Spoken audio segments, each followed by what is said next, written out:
Breaking news mga kababayan. Nako po, grabe ang pasabog ng mga Marines. Erwin Tulfo, pumaldo. Tito Soto, pumaldo. At marami pang mga matataas na politiko sa gobyerno. So dito mga kababayan, sa ginagawang pag-iimbestiga ni Marcoleta at SP Cayetano, si Juan Bol Tito Soto, may pasabog, inakusahan si SP Cayetano ng pangaagaw ng kapangyarihan. Halaka, mga kababayan ko. Si Juan Bol bumabanat. Isa daw pangaagaw ng kapangyarihan ang ginawa ni SP Cayetano. Grabe ito mga kababayan. At si Erwin Tulfo sumabog sa galit mga kababayan.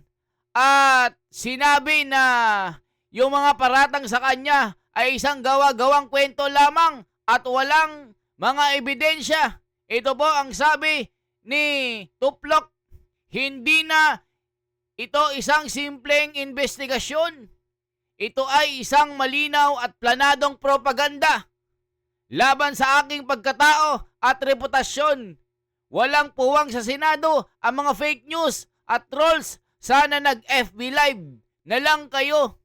Ito ang mga banat ni Erwin Tulfo na excited kahapon na maging BRC chairman ng committee ng Senado. Mga kababayan, pumalag si Erwin Tulfo.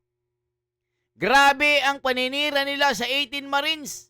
At sinabi po na si Mike Defensor daw ay namigay ng tig 5 milyon para sa 18 na Marines. Si Matibag po mga kababayan, ininbintahan din ni SP Cayetano para patunayan ang bintang na ito. So sabi dito mga kababayan ni Erwin Tulfo, pumalag matapos idawit ang kanyang pangalan sa Blue Ribbon Committee. Halaka! Mariing tinutulan ni Erwin Tulfo ang mga aligasyong ibinato laban sa kanya sa isinagawang Blue Ribbon Committee hearing kung saan nadawit ang kanyang pangalan sa testimonya ng dating miyembro ng Philippine Marines. Yare, Tuplok! Sa isang pahayag, giniit ni Tulfo na hindi na umano simpleng investigasyon ang nagaganap, kundi isang organisadong pagtatangka upang siraan ang kanyang pangalan at kredibilidad. Halaka! Siniraan daw ang kanyang pagkatao at kredibilidad sa publiko. Nako po, galit na galit. Hindi na ito isang simpleng investigasyon. Ito ay isang malinaw at planadong propaganda laban sa aking pagkatao at reputasyon. Pahayag ni Tuplok. Galit na galit. Binatikos din niya ang paggamit umano ng mga maling impormasyon sa pagdinig at nagbiro na mas mabuti pang nag-FB Live na lang kayo. Halaka! Ang reaksyon ni Tulfo ay kasunod ng mga aligasyong inilahad ng ilang testigo sa kontrobersyal na pagdinig kaugnay ng flood control projects. Mga kababayan, yan po ang pasabog. So ngayon, pakinggan po natin ang pasabog ni SP Cayetano at ang 18 Marines. Matindi po ito mga kababayan. Marcoleta, merong matinding birada dito kay Titi Soto at Erwin Tulfo. Kaya mga kababayan, huwag kayong kukurap. Kaya pala gustong gusto nilang harangin. Pati si John Vic Rimulya, hinarang si Robin Padilla. Nagkagulo sa Senado. Kaya yung taong bayan, nagkagulo din sa harapan ng Senado. Kanina, nandun po ako mga kababayan. Napakarami pong kapatiran. Talagang gwardyado si Senador Marcoleta.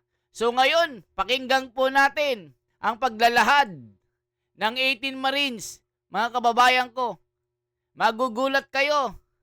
Talagang si Erwin Tulfo at Tito Soto, pumaldo ng maleta. Grabe ang pasabog na ito. Hindi lang maleta ang kinubra ni Tuplok. Bebot din. Mga kababayan, ito na. Magugulat kayo. Totoo po ba kayo ay binigyan ng pabuya ni Mike Defensor? Bawat isa sa inyo ay tigli 5 milyong piso para gumawa kayo ng salaysay na ito na inyo ngayong ibinigay sa amin kaugnay ng pagsisiyasat sa flood control scandal? Hindi po, Your Honor. Pwede po bang hirap dito, Your Honor, yung nagsabi niyan para patotohanan niya? Yun nga po, Sa may ngayon hamon po, naman. Your Honor, halos nga yung pamilya na nga namin ngayon, yung kakapiranggot nga naipon namin, hanggang ngayon, yun po ang pinagkakasya namin. At yung pagkain po namin, nagkakaroon lang po kami ng,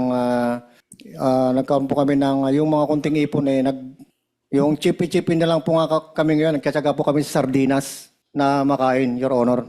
Kung nabayaran po kami ng ganyang halaga, napagaganda na po sana po ngayon ang buhay namin ngayon, Your Honor. Ako sir, kung meron akong 5 million na hinawakan ngayon, siguro hindi nyo na ako makikita din dito siguro sir, bakit pa ako maglalahad? Kahapon nga tumawag yung nanay ko sa akin, nasa hospital. Sabi ko nakakahiya naman humingi ng tulong kay attorney. Nakakahiya naman kasi parang critical na sitwasyon namin. Ngayon ma'am and sir, Your Honor, nagugutom kami. Ang pamilya namin ngayon gutom. Bakit? Dahil sa ginawa namin. Totoo. Kasi itong ginawa namin hindi ito pang sarili, para sa bayan ito. Kaya huwag niyong sabihin na tumanggap kami ng 5 milyon. Pagpalit yung dignidad namin bilang isang dating sundalo. Tsaka yung sinasabi po nilang nakatanggap kami ng 5 million, hindi po totoo yun. Kasi ako po, nagkaroon po ng tumor yung kapatid ko. Actually, namatay po siya ngayon eh. Kanina, yung kapatid ko. Sorry po. Namatay po siya kanina. Mga kababayan, o kita nyo po, pinaratangan po ng kampo ng mga wanbul itong mga Marines na tig 5 milyon daw ang ibinayad ni Mike Defensor. Kaya itong si Matibag, mga kababayan, may pasabog kay Mike Defensor. Tila ipapasugpi na daw. Kaya sabi ni Cayetano Matibag, kung hindi chismis yan, patunayan mo, pumunta ka dito sa Senado. Kung ang NBI ay pumupunta ng Senado na hindi imbitado, ngayon Matibag, inahamon kita, pumunta ka dito sa Senado, patunayan mo ang akusasyon mo na may 5 milyon na binigay si Mike Defensor sa 18 na sundalong ito. O tignan nyo, namatayan pa pala ito. May sakit sa tumor. Namatay, naiyak itong Marine na ito, mga kababayan ko. Talagang gagawin nila lahat para siraan ang kredibilidad, ang dignidad, para siraan ang 18 Marines, mga kababayan. Ganyan ang gagawin ng mga wanbul. Kaya dito, mga kababayan, sinuplak sila ni SP Cayetano at Marcoleta. Ganyan ang ginawa nila kay Orly Gutesa. Nakakaiyak po, mga kababayan. Ito po, Tito Soto galit na galit. Nangaagaw daw si SP Cayetano ng kapangyarihan. Hala kasi wanbul talaga, hindi maamin talaga na illegal at bending dalo ang ginawa nilang kudita. Labag sa batas, mga kababayan. Ito po ang pasabog, nagulat sila. Ngayong araw na ito? Yes po. Kasi ang nangyari ito ni Baligod, nung itong inyong pinagsama-samang salaysay ay lumabas na nga. Kung may pera po ako, naipagumot ko na po yun. Grabe, no? Ang Monday nagiging Nakakaiyak, manhit mga kababayan ko. Ako naiiyak po ako. Ganyan po ang gagawin nila. Gagawan nila ng masama. Gagawan nila ng kung ano-anong kwento. Kaya sabi, Matibag, pumunta ka ng Senado. Patunayan mo ang bintang mo. Ipakita mo yung testigo mo na nagsasabi na tumanggap sila ng 5 milyon. Sabi nga nung isa, mga kababayan, kung may 5 milyon siya, ba't pa siya mag-aaksaya ng panahon para magsalita dyan? O, tignan nyo, mga kababayan ko. May I mention this lang dahil importante itong breaking news. Sabi ng Inquirer.net, breaking, NBI Director Melvin Matibag has revealed that NBI received information that former Congressman Mike Defensor allegedly bribed the 18 ex-Marines 5 million to provide 5 million lang nakalagay ito, walang nakalagay each eh. to provide testimony regarding the flood control anomalies. Matibag said the testimony came from an individual. An individual means one person.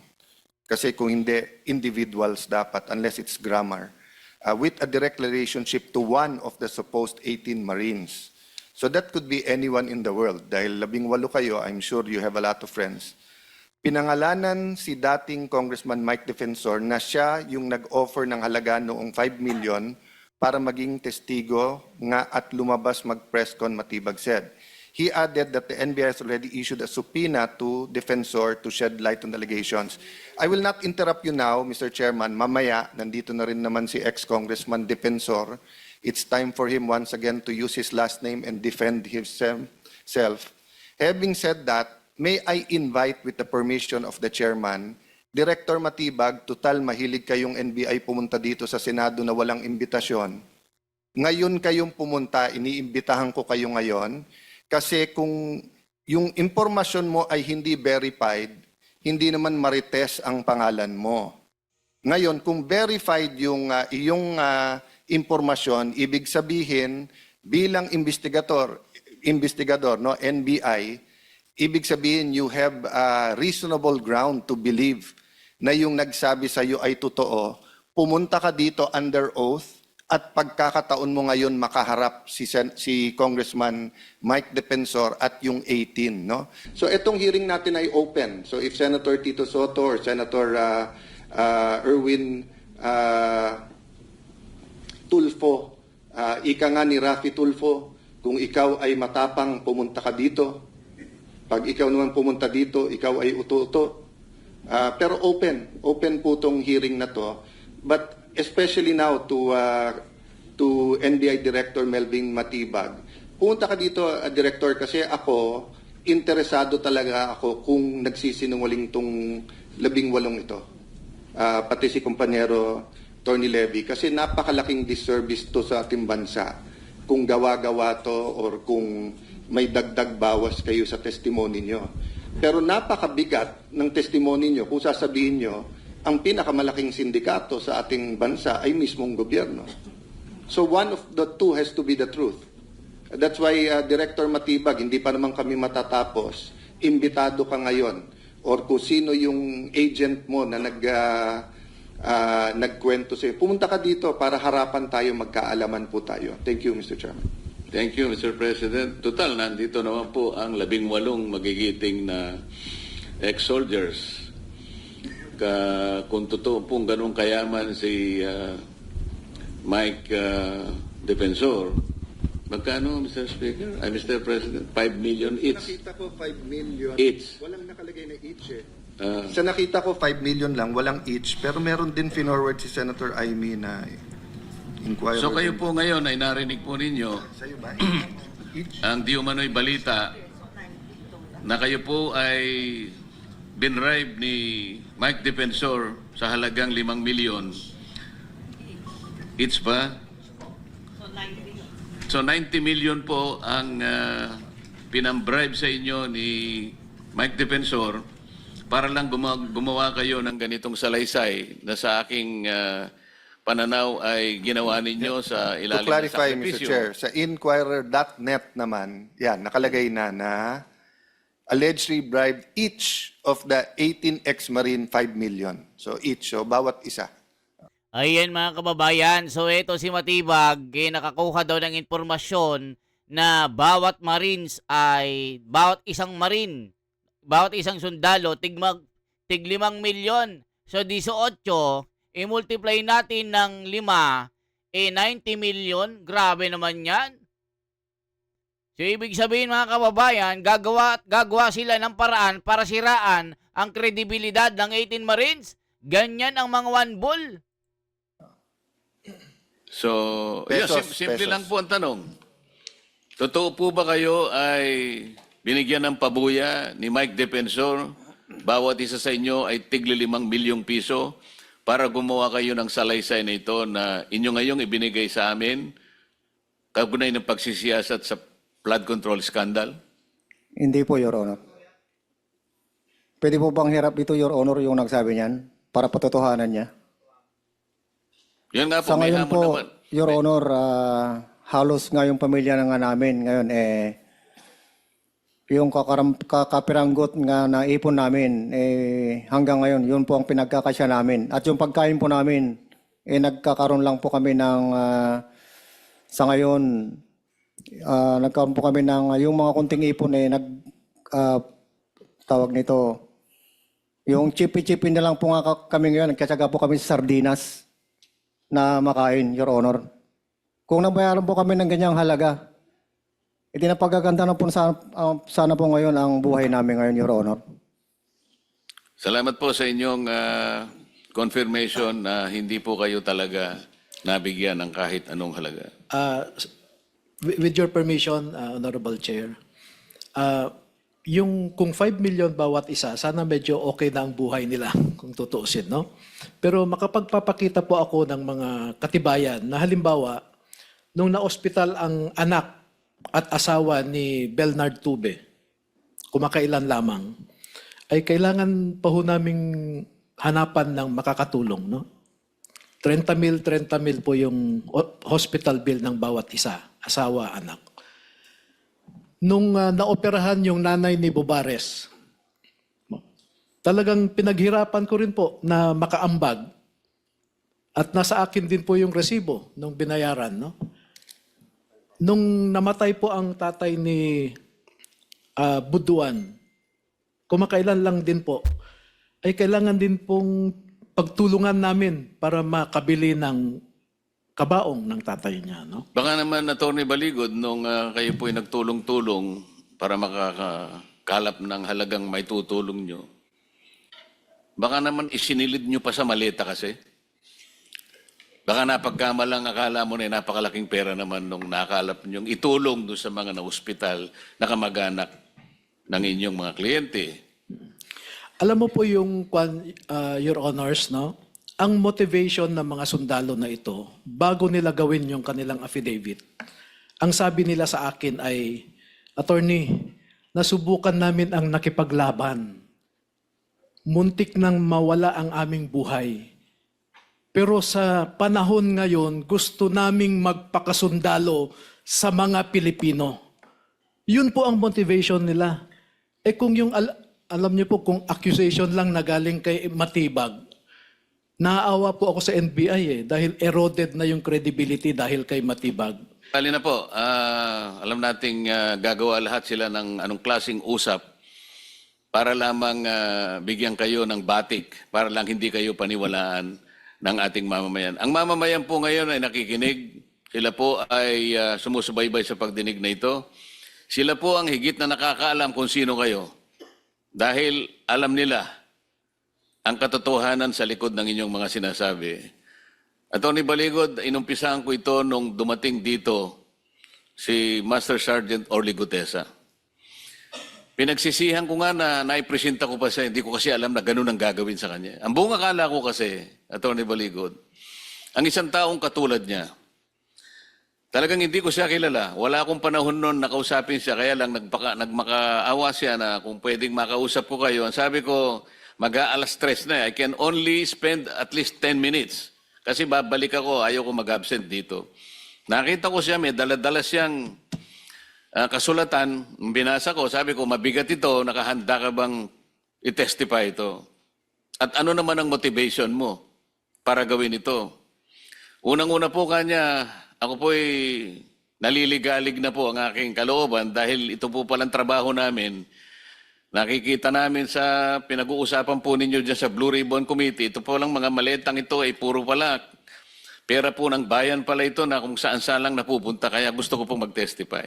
Alam mo ba kung kahihinatnan mo dito? Alam ko po, alang-alang na lang po sa bansa, alang-alang na lang po sa pamilya ko at mga apo ko. Hindi pa rin ako naniwala ron eh. Parang added na lang na kumpiyansa, panutaryo mo nga yan, kasi talagang alam kong mabigat ang gagawin niya eh. Panotaryo mo nga yan. Pinanotaryo niya po. Nagkaroon pa ng problema, ginamit pang dahilan sa kanya yung notaryo. Walang kasalanan ng tao, parang siya pang pinalitaw na nag-inventary. Para ba siya nakahanap ng notarial seal, nakahanap ng dry seal, at siya pa ang pumirma. Ganun po yung nangyari. Tinakot yung tao, hindi namin malaman, ilang araw namin siyang hinahanap, wala ng contact. Palagay ko yung mga kayo ay na-contact nyo siya one way or the other, pero nawala na lang siyang parang bula. Bagamat yung kanyang salaysay, kagaya ngayon ay pinanumpaan niya. Pero kailangan pa siyang usigin sa notaryo na wala na pong kinalaman dahil sumumpa na po siya sa harap namin eh. With or without the notary, pwede na yun eh. Pero ginamit pa yun na pantakot sa kanya. Kaya kayo po'y tatakutin din eh. Ayan mga kababayan, talagang ito ang gagawin nila. Ganyan ang ginawa ni Tito Soto at ni Ping Lacson. Gagawan nila ng paraan para hindi makita ang mastermind. Kaya dito mga kababayan, supalpal itong si Juan Bull at itong si Gatchalian.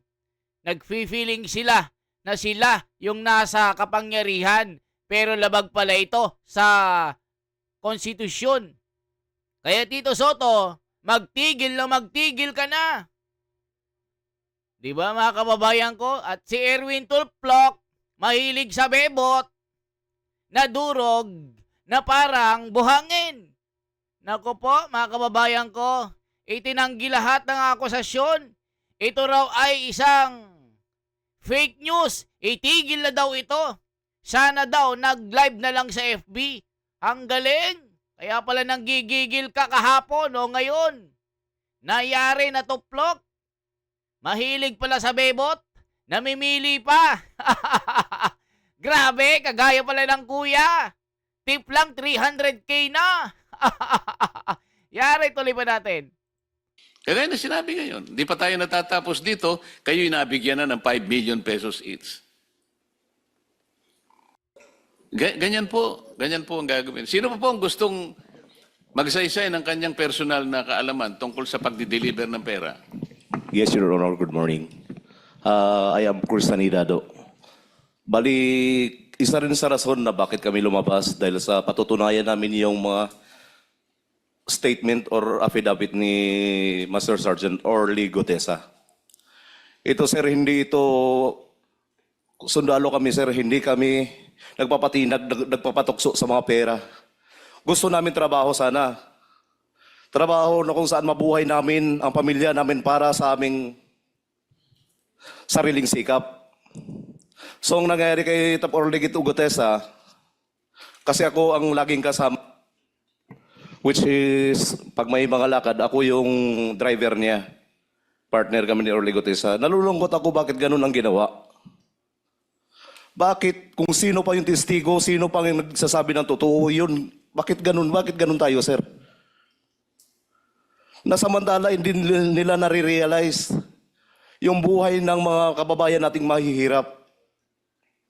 Lagi na lang naririnig, puro korupsyon. So yun ang rason, sir, na kahit walang bayad, kahit willing kami magsakripisyo, mag-alay ng sarili namin para mabago tong kalakaran ng bansang Pilipinas, sir. Ito, sa mga media, andyan, alam ko, dahil ako ay isang driver sa House of Representatives, media parking, si Mr. Robin Manahan ay hinahatiran namin ng paper bag. Si Mr. Ryan Pakpako, PR ng SOR din, doon din mismo sa media parking. At yung media parking na yun, minsan nag-aabang sila doon. Minsan kami nag-aantay din doon lang sa media parking, naka-paper bag. Minsan, nagmi-meeting doon sa bahay ni Robin Manahan. Tapos, gabi kasi, sir, hindi ko na ma-identify kung anong number ng bahay. Basta malapit lang sa SOR din. Pero kung kaya mong puntahan. Kailangan ko puntahan, sir. Gagawin ko. Puntahan. At i-elaborate ko kung anong... Sige. Doon binibigyan, one time, ng isang bag. Isang bag na puno ng pera. Bakit ko alam na pera, sir?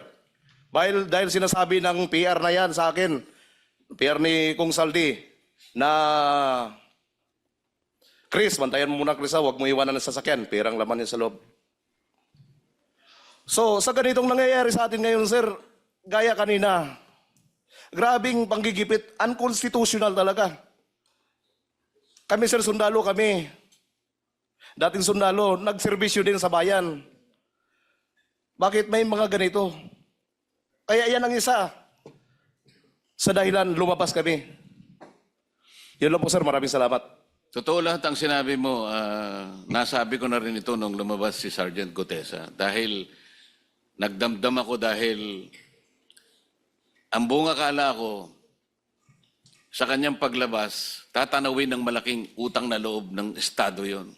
Yung tao, wala siyang motibo kung hindi tumulong lang sa kanyang bansa. Ang kanyang sinakripisyo, yung buhay niya, kaligtasan ng kanyang pamilya. Wala siyang hinangad eh. Meron pa nga nagsabi rin eh. Gawa-gawa ko na naman daw yun at binigyan ko raw siya ng pera. Isip-isipin ninyo. Lahat gagawin nila. Lahat ng pagbibintang gagawin nila. Ang punot dulo lang. Huwag matuloy ang pagtukoy natin ng katotohanan at matukoy natin kung sino-sino talaga ang mga ito. Ayan po. Sa kanyang paglalahad, dalawa po ang kanyang in-identify na miyembro ng media. Isipin po ninyo, akala ko nga sasabihin nyo, nakakaingit. Nakakaingit talaga. Dahil kayo nagsisikat mabuhay ng pamilya ninyo sa marangal at malinis na paraan. Pero sila mali-malit ang tinatanggap nila. Napakasarap ng buhay nila. Maglalahad lang sila ng impormasyon sa bayan. Pero yung hindi totoo, dahil i-cover nila yung totoo. Hindi sila gumagawa ng mabuti para sa lipunan. Pero sila ang nagkakamal ng mali-malitang pera. Ito'y nakakalungkot eh. Sino pa po yung gusto magsalita? Sir, may dagdag pa ako, sir. Ako, sir, kung meron akong 5 million na hinawakan ngayon, siguro, hindi nyo na ako makikita din dito siguro, sir. Bakit pa ako maglalahad?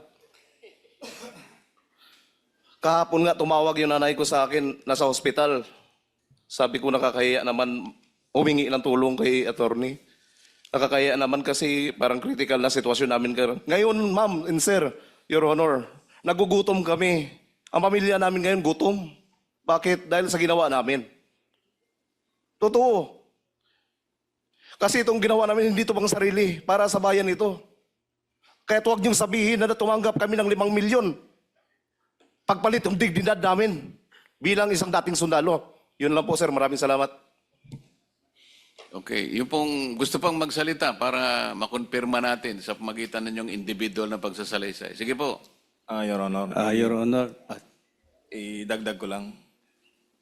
Yung delivery na ginawa ni Tap Orly Gutesa, kami po yung unang nagkasama doon sa 42 McKinley Road. Panggit niya, naalala ko, yun ang pinakamalaki, pinakamaraming maletang nakita niya sa pagde-deliver ninyo. Parang 46 na maleta ang sinasabi niya nung araw na yun. Siguro, Your Honor, hindi niya matandaan, pero ako tanda ko po. 52 na malita po yan. 52 maleta. Yes, Your Honor. Kami po yung magkasama noon kasi parehas po kaming na same date po kami na hired. Then, yung picture po sa affidavit po, ako po ang kumuha niyan. Yung nakuha po, yung muka ni Tap Orly po. Yun lang po, Your Honor. Thank you. Sa pagsasalita ninyo, sabihin nyo rin, sa pagde-deliver nyo, sino ang tumanggap kasi kailangan po nating malaman. Sa hanggang pinto lang kami, Your Honor, mayroon pong tao po doon. Sila na po nagpapasok sa loob. Pero kakilala ninyo, yung sa tagal ng pagde-deliver ninyo, makita nyo lang ang mukha, alam na ninyo na yon ang taong pinagkakatiwalaan para tanggapin yung mali-malitang pera. Ang contact po kasi, Your Honor, si Mark Texay at si Paul Estrada, which is kasama po namin nung time na yun. Yun ang dahilan kasi, Mr. President, kung bakit yung Mark Texay na yan at saka yung John Paul Estrada talagang pinagkatago-tago nila. Hindi natin alam kung anong lupalop na ng mundo nandyan sila. Sapagkat sila talagang pinagtiwalaan ni Saldico, hindi lang sa pagbibilang, kung hindi yung paglalagay sa maleta, at kung sino-sino ang dapat na tumanggap. Sino pa po ang gustong, kayo po? ako po, Your Honor, Romel C. Galapon po. Itong sasabihin ko, sir, wala po sa affidavit namin. Pero ito po yung detalyado kung talagang gusto nyong malaman, kung may mga CCTV noon, pwede nyong i-request. Nag-deliver kami sa 14 Nara Street, South Forbes, Makati, kasama si Mark Tiksay, driver namin si Henry Wabina. Sakay ang Toyota Grandja, plate number Eco Alpha Golf 4628, noong 29 August 2024, around 19:2500. Pwede pong i-kwan yun, sir, sa CCTV dun sa Anong diniliver ninyo? may photo pa ako dito na kinuha, sir. Pinicturean ko po yung dinideliver Hindi namin. po na mga nasama mali. yan dito sa inyong Wala naunang po, sir. Wala affidavit. po. Nasa akin po yung picture, sir. Ilang maleta ang diniliver ninyo? 5 to hanggang 6, sir. Kanino po na i-deliver? Sa bahay po ni Congressman, former Speaker Romualdez po. Sino pa po ang gusto mag-volunteer ng kanilang individual na karanasan? Sir, Staff Sergeant Walter Manalansan, Philippine Marines retired. Nakapag-deliver po ako ng kasama ko po ito si katabi ko, si Rene Julian. Nakapag-deliver po kaming 26 maleta kay dating Speaker Romualdez sa bahay niya po dun sa 14 Nara Street po sa South Forbes. Actually, pagpasok pa lang po namin sa gate, 2 sasakyan po kami. Pagpasok pa doon, yung Forbes po may mga CCTV po yan sa gate. So kung i-request po, yung pagpasok ng mga plate number na 2 van, makikita po doon. Nag-deliver po kami is July 14, 2025. Ayan po. Nakapag-deliver din po ako sa Aguado. Sa bahay din po niya doon sa Aguado, sa Malacanang. 32 paper bag po yun. Ang ginamit namin pong sasakyan is plate number Innova Black 3374. Kasama ko po kabady ko rin po si Rene Julian at saka si Mark Tiksay. Ano po yun, mga April po yun, 2025. Tsaka yung sinasabi po nilang nakatanggap kami ng 5 million, hindi po totoo yun kasi ako po, nagkaroon po ng tumor yung kapatid ko. Actually, namatay po siya ngayon eh. Kanina, yung kapatid ko. Sorry po. Namatay po siya kanina. Ngayong araw na ito? Yes po. Kasi ang nangyari ito ni mga Baligod, kababayan nung po. itong inyong pinagsama-samang salaysay ay lumabas na nga. Kung may pera po ako, naipagumot ko na po yun. Grabe, no? Alam po namin yun. Yes. Pasensya na po. Let me express lang sa amin 13, 12 at sa committee, nakikiramay at we're so sad to hear the circumstance yung lahat. I mean, it happens to many Filipinos, but not at a time where you're risking your life at hindi nyo alam kung makukulong na kayo bukas, mapapatay kayo. That's why nagpapasalamat kaming nandito kayo at ang pangako lang namin, your testimony will not go in vain. Di ba? So that's why ko bringing up kanina yung 5 million. Kaysa sa media tayo mag-press con mamaya, malaman talaga namin. And I didn't know that yan ang circumstance nyo lahat. So tanggapin nyo yung aming pakikiramay and I don't know. Yung kasing natanggal yung inyong livelihood, pwede namin ibalik yun eh. Pero yung namatayan kayo, hindi naman namin mababalik yung pagpapagamot doon eh. So, tanggapin nyo yung kaming paumanhin. But we will do better. No, kung ilan lang kami natitira sa committee na to at sa Senado, we will do better. So, to give justice dun sa sinasabi po nyo. Ayan mga kababayan, nako po, ang tindi po ng nangyayari. Talagang gagawan talaga nila ng mga kwento po ito, mga kababayan. So dito po mga kababayan, talagang itong si Ping Lacson may pasabog din mga kababayan. Talagang itong ginawa daw na hearing ni SP Cayetano at ni Marcoleta, disgrace daw, disgusting and desperate. Nako po, Lacson, sinabing walang basihan at desperado ang hearing na ginawa ni Cayetano. Mariing kinundina ni Senator Ping Lacson ang umano'y pagbanggit sa kanyang pangalan sa isang kontrobersyal na pagdinig ng Blue Ribbon Committee na anya ay walang sapat na ebidensya at layuning idawit lamang siya sa isyu ng korupsyon. Sa kanyang matapang na pahayag, pinuna ni Lacson ang Senate President na si Alan Peter Cayetano na umano'y nagbanggit ang kanyang pangalan sa isang pagdinig na tinawag niyang bogus at walang malinaw na basehan. Disgrace! Ex-SP Cayetano desperately dragged my name in a bogus BRC hearing without a iota. Ano tong iota na ito? Mga kababayan, anong iota na ito? Basta yun yung sinasabi niya, mga kababayan, na bakit daw binanggit ang kanyang pangalan. Ayon sa Senador, malinaw umano na pilit siyang dinadawit sa issue sa pamamagitan ng mga pahiwatig at aligasyon na hindi suportado ng konkretong ebidensya. Wala pang inilalabas sa tugon si Cayetano hinggil sa naturang pahayag sa oras ng pag-uulat. Naku po, mga kababayan ko. Isipin mo, tinatawag na ex-SP daw si Cayetano. Hoy, Pinky! Di nyo alam labag sa batas ang ginawa nyo? Nakudita! Kaya mga kababayan, talagang gagawin lahat ng mga bending dalo para lang madiscredit itong ginagawa ng 18 Marines. Kaya na humusga, mga kababayan, for transparency, for a better democracy, mga bulaga. Naging bulate na dito, nawala ang yabang. Kaya ngayon, sasabihin pa ni Tito Soto na si SP Cayetano ay nangaagaw ng kapangyarihan. Naku po, mga kababayan, wala na talaga sa katinuan ang mga ito. Nababaliw na sila. Mga bending dalo na, wala pa sa naratibo ang kanilang mga rebat dito. Isang like, isang share po at isang subscribe. Salamat po, mga kababayan.